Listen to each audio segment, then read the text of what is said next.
YouTube. Welcome back to my channel. Thank you guys for tuning back in. I really do appreciate it, especially my day one, A1 day ones. Y'all, you know, the people that's been here from the jump by now. You know, I know this y'all. I know y'all or whatever. So I appreciate y'all. And it's crazy. It's mostly strangers and family and stuff like that. I mean, I got some family that support me, but it's mostly strangers than family.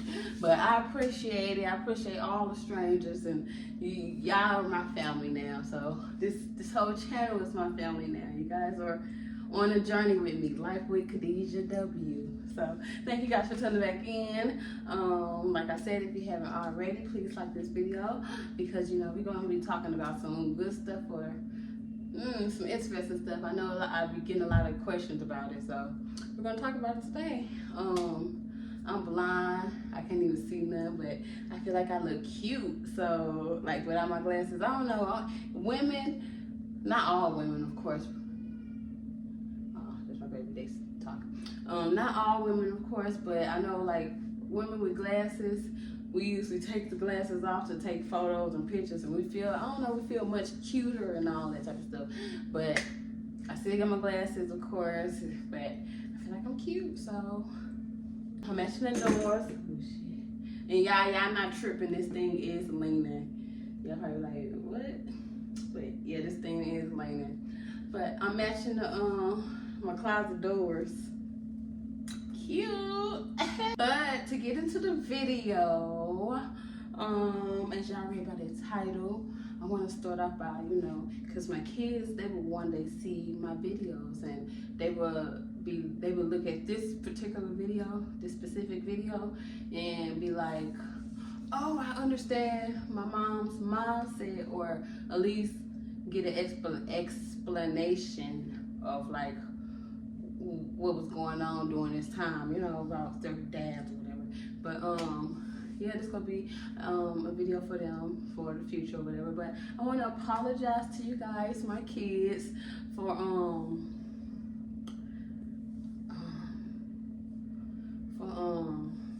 yeah.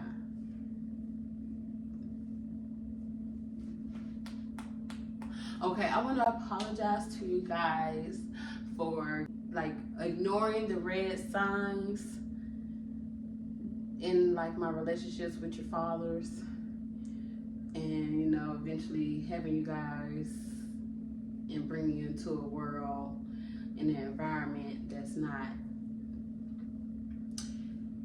what's the norm, I guess, in this world, which is not I guess, but which is the mom and dad and the kids and the whole household, you know, family type stuff. But I'm sorry I couldn't provide that to you guys, and hopefully one day after this video, maybe you will have a great stepdad or whatever. Not maybe, you will, because I ain't putting up with no BS. So other than ignoring the red signs with your fathers, but not being prepared myself, at least somewhat better prepared, because I was when I first had Koya, you know, I was at my mom's house and 19, and I didn't have my own place, and I didn't have my own car, so I was on the bus with her. But it's cool, you know, you hustle, you grind, you get to where you were, where you want to be in life. But I wish I would have had that prepared before I had Koya. But that's not what happened, and God had a different journey for me, which, I mean, thank you, God. I appreciate everything you've done for me. You know, I'm still living good. You know, I'm not struggling. I'm not on the streets. I got a roof over my head. I got a car, transportation, basically. You know, I got all of that stuff. So I am thankful to God, and my kids are healthy and alive. So thank you, God. I love you. You are doing amazing. So if you didn't know, you know now, Koya and the twins have different fathers. Koya's father, she's fully black. He's just light skinned, like brown or something like that. So, you know, that's her dad or whatever. And then the twins have their own dad as well. And you know, he's white, of course. So white, black, boom, boom, boom. So y'all can kind of tell I failed twice. I failed twice, but they said the third time is gonna be the third time is a charm. So let's hope the third time is really a charm, and my Prince Charming come and rescue me and my family, and we can be together forever and go off into the sunset. Yeah, I had turned the fan on. That's that noise in the background. I got hot, and that's what needs to be done so I can continue this video. The second part of this video, as y'all read about the title, of course, is me explaining the situations with, because I get a lot of questions on Instagram about, well, they only really know about the twins' father. They think that Koya's father is the same as the twins' father, which is not. You can see the video. Two different fathers. They asked about him, like, where he at, and he assuming stuff about your life, and they probably assume like I had a sugar daddy, and that's how I had the kids. Some people ask me if I'm a surrogate to my own kid. No, that's not how that works. And some people ask me about the eggs or something. I don't know, something. But these are my kids, all three. Birthed them out my kitty cat. I want to tell y'all situations with what happened with me and their dads following up to, now basically. So with Koya's dad, I'm gonna start off with her because she's the oldest and that's the first person, we met in middle school.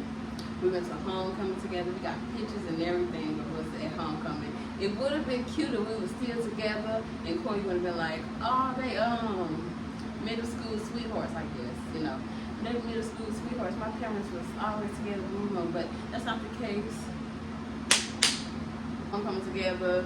We dated for a while, and I believe that's when I transferred to a school out of St. Charles. Because Normandy was losing their accreditation or something like that. So I transferred out there. We separated. After all those years, I graduated, boom. He hit me up, we connected, we got back together, we started dating again.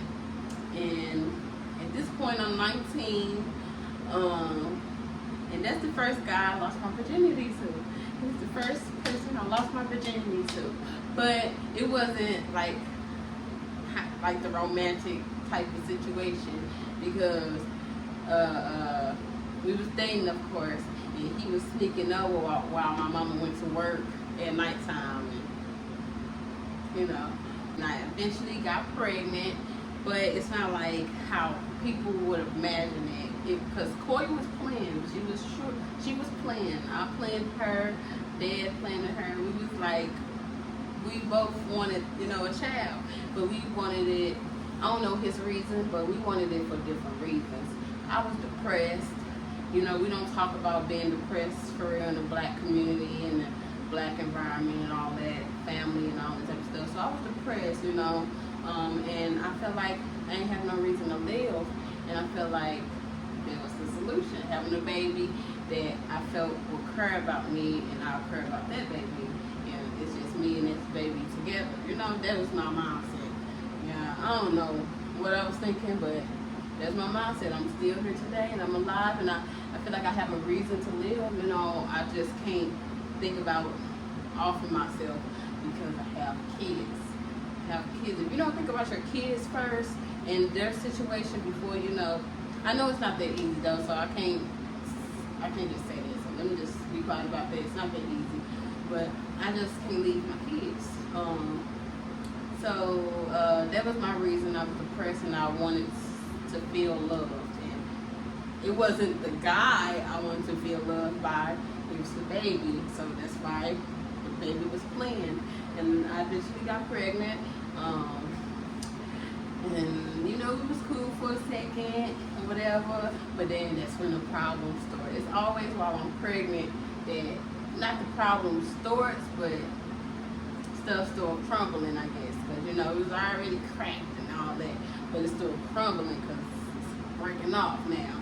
But I was pregnant, emotional too, so I was really emotional. These are the times where you're supposed to be, you're supposed to come together, basically. You're supposed to come together during these times of pregnancies and stuff like that, I think, you know. But I was alone. I was alone through my pregnancy. Of course, I had family and stuff like that, but, you know, you don't feel that love. You know, I never felt love. So that's why I eventually had Koya. But, we're still having issues that got worse. You know, I don't want to blame everything on him because I know I'm toxic, so I don't want to blame everything on him. But baby, he was, and he still is, a liar, a packable liar, something like that.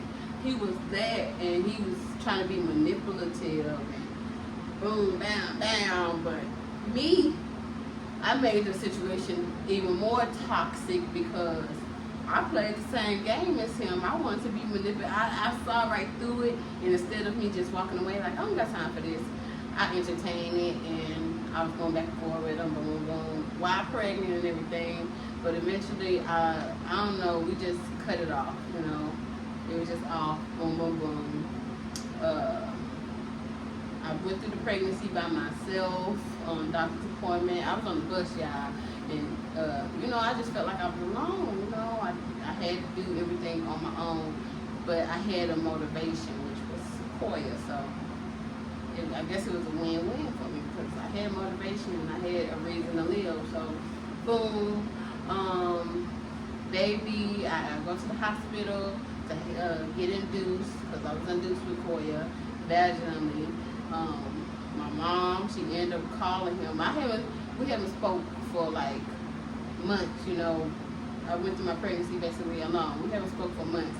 And my mama so happened to call him up to the hospital when I was giving birth. I felt so disrespected, y'all. It was I don't know, I just felt alone, like really, you going against me? That's how I felt. I felt like everybody was going against me.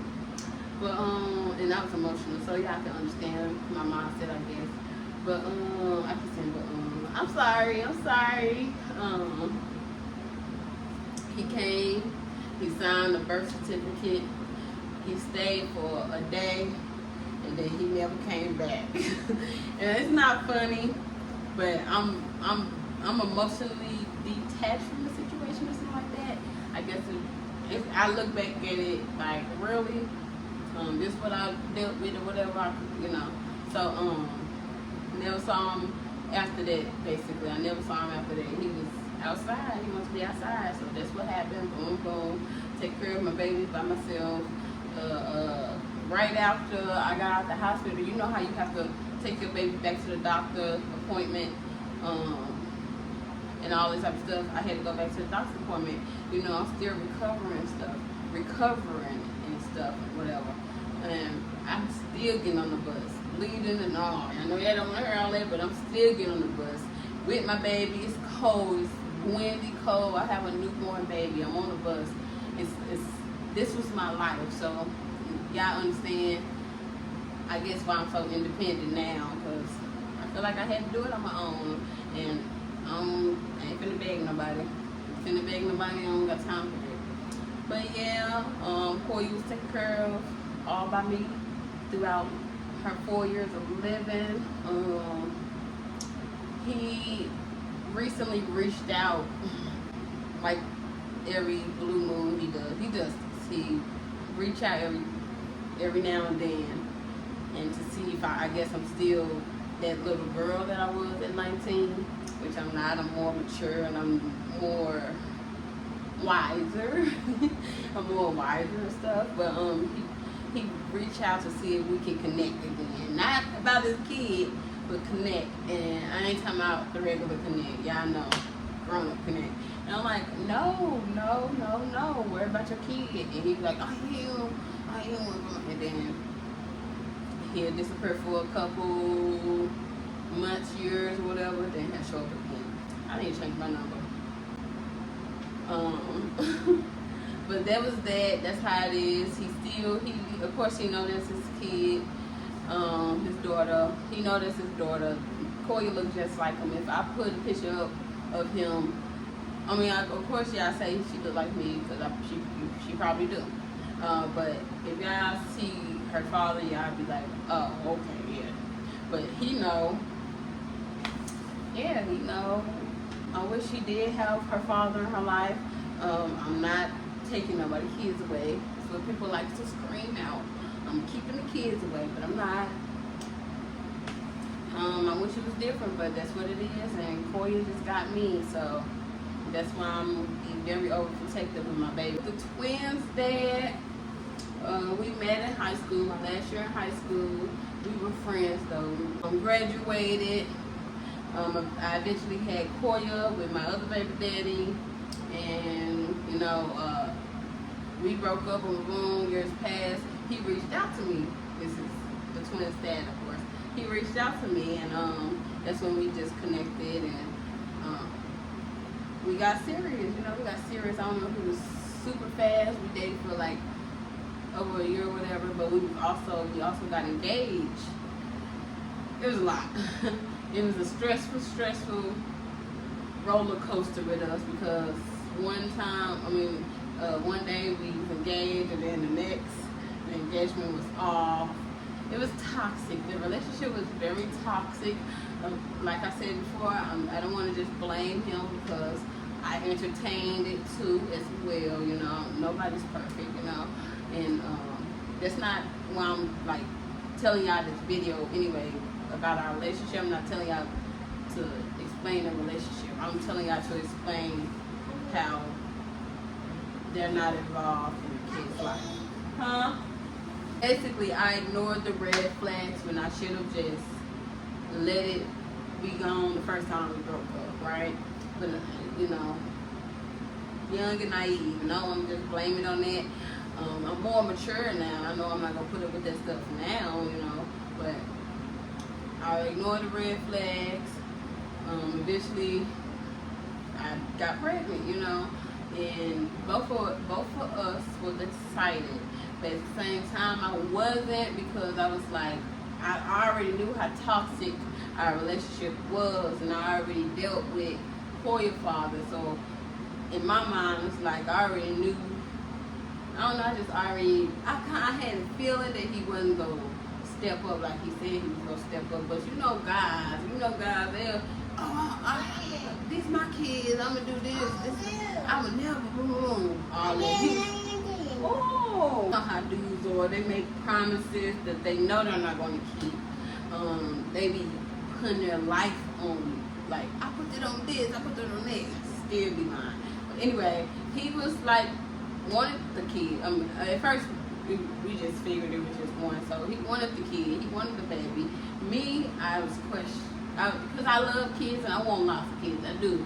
But I don't want to bring kids into this world knowing the situation they're gonna end up in. I don't feel like that's right, I'm pro-choice, I feel like women should have their own rights. But anyway, he said he wanted, and I respected his wish because he said he wanted to keep the baby, so I kept the baby, and I was pregnant and all that. And then we got back together because he wanted to be a family and all that type of stuff. I don't know, it was a roller coaster, so I don't know if we was broken up or together at that point. But, we was, y'all know how y'all broken up, but y'all together, y'all still together. That's how it was with us. But, eventually I became pregnant. I got bigger. We still arguing back and forth. He got his car. He was outside. And, eventually he started hanging out with old friends of, I won't say mine, really was more of his friends. But it was one girl out there, out his friend group, because it was like the sister of the brother that he was friends with.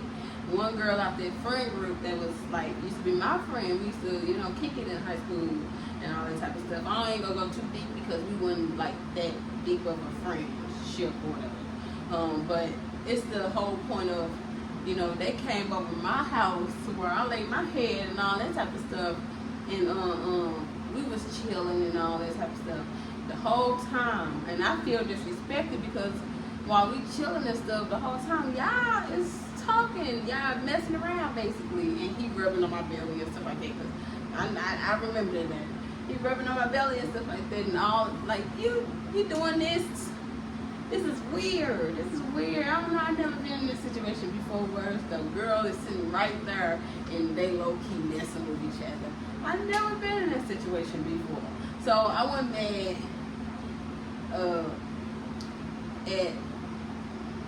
Well, I ain't mad at that they, I guess, was talking, but it's just they was in my face. I mean, they was in my face, and I don't like to be played with in my face, and I was pissed off when I found out, because I ain't know nothing about it until like this one girl sent it to me, and she was like, "Oh, Khadija, look," and all this. But I was confused because I also followed the girl, but the picture that was sent to me was a picture of him and her, and I didn't see the picture, which is strange, right? And that was because they hid the story from just me. And that's weird, because y'all know I got friends and people out there and that's gonna see it, but I guess they didn't think hard enough, or oh, it's the girl. The girl didn't think hard enough, I guess. And eventually it got back to me, and I confronted them about it and all this type of stuff, because me and the girl, we were still talking and texting and DMing each other while they screwing. You know, I didn't know that. But I felt disrespected. I don't care about the cheating part, because we both cheated on each other. I don't care. And we fell out of love with each other or whatever. It was a roller coaster. Like I said, it was toxic. I knew who was going to end regardless. It's just, I felt disrespected. Don't disrespect me sitting on my couch laughing, he-he-hawing with me, DMing me, and you messing with my baby daddy that's supposed to, you know, we supposed to be together. He right in your face, rubbing on my belly. And you think that's attractive? You think, oh, I want that, okay? Like, it, you know, what comes around goes around, so I'm not too mad. I do owe an ass whooping, but I'm mature now. I'm mature. So in that situation, you know, me and him, we was like completely done type stuff. And you know, they eventually, I guess, went public with it, a relationship. So they was together, it was cool, you know. But it's the point when I try to reach out to him for like doctor's appointments and stuff like that, he'll say, "Oh, I can't make it," or you told me last minute, which I didn't, because I probably would have told him, he probably forgot or something like that. He's like, "Oh, I forgot," or something like that. So I told him because I wanted to make sure he was able to make it. So I know I told him, but you know, guys are manipulative and they like to switch stuff up. So it'll have you looking confused, like, huh? But you know, he stopped coming to the doctor's appointment. And then I hit him up about coming to the hospital because I was going to go on labor soon. Not labor, I was getting induced soon, basically labor. I was getting induced soon, so I wanted to reach out to him, which I did. I reached out to him, like, hey, you know, but as soon as I did that, of course he ignored me, obviously. His girlfriend, the girl that was right, inboxed me, talking about don't be talking to my man, and boom, boom. She came at me, girl, and I felt disrespected again. I'm like, oh, bitch. And it's not even, I don't want him. He good. I've been, like, happy without him. Like, when we was together, I was so depressed. Koya probably felt that energy from me. He was draining me. And I'm more happy that I have my freedom and that I can love myself, you know, the way I want to be loved. But anyway, what I was saying, yeah, she was like, "What you want with my man?" Basically, she want what you want with my man. I said, "Never mind." Well, of course we were worried or whatever. But at the end of it, I was like, "Never mind." Boom, boom. But I was trying to reach out to him so we go so he could be at the hospital while his kids been born. But I ain't finna be talking to her to get to him. You got me messed up, baby. And my mom reached out to him. My mama had when you talk to him, when Cody talk to you, I'd be like, I don't know, I ain't finna reach out to him. But she'll hit him up, and he'd be like, I'll send I'll send $20 when I get paid. $20, you got twins. You got twins. And he'll have a problem with, like, if I ask for, you know, help me with some, because mind you, I've been through this pregnancy myself, so I got all the stuff that I needed for the twins. I had, you know, clothes, everything you need for the baby. I got all that stuff, stroller, corsets, all that. I had all this stuff, you know, me and my family, you know, of course. But we got all that stuff together, and you can't, because I asked him to help me out or something like that. I asked him to help me out. He couldn't help me out, basically. He was like, oh, I don't have no money, or I don't care what you don't have. Shoot, it's like I'm at a point where I don't feel bad for nobody. I don't feel bad for nobody because I have to put up with it. Don't y'all hate that? The mom has to put up with all the bull crap, but the dad, they can get like a free pass. I hate that. So anyway, eventually that happened. So it turned into more arguments because he wasn't helping me. He'll help me $20 every month or so. That ain't nothing. I have twins. And he'll even he would question me about the money. Like, what you think I'm gonna do with this $20? Even if I did do something with it, that's reimbursement for all the stuff I did buy, you know. But anyway, we argued about that. And it all basically all boils down to he don't want his girlfriend. I'm assuming this because dudes don't have a real reason to why they do what they do. They just come on every time you ask them something, it'll be something new. So you never know the real reason. I'm just assuming that this is the reason. I feel like he don't want his girlfriend to feel like something going on between us, because you know him having her reach out to me to communicate with him and call me and all. I feel like he don't want her to feel some type of way. So we don't talk to each other. We haven't spoke to each other, I think, for 6 months. We haven't spoken to each other for like 6 months. I say 6 months. It's been hellish. Which is fine. I'm not finna reach out to nobody. I'm not begging nobody. Me, y'all might be like, oh, okay, he's ready now. He's ready to be a father now. Let him come in, boom, boom. Me, no. No, you like I had to go through a lot. You gotta go through a lot for your kids now. Now you gotta go through the courts to do what you need to do to see your kids. Because I'm not co-parent. Me and you we're not communicating no more because you prove that you can disappear and not help out. So we need to go through the courts. If you want to reach out, don't reach out. Reach out to the courts. The courts. That's all I'm saying. Same with Koya's father, which I know he's not going to even attempt to do it. But if you got an issue, if you want to see your kids, reach out to the courts. Reach out to the courts. That's it for the video. Thank you guys for tuning in. I'm going to try to drop a video every Wednesday and Thursday. So tune in every Wednesday and Thursday for a video.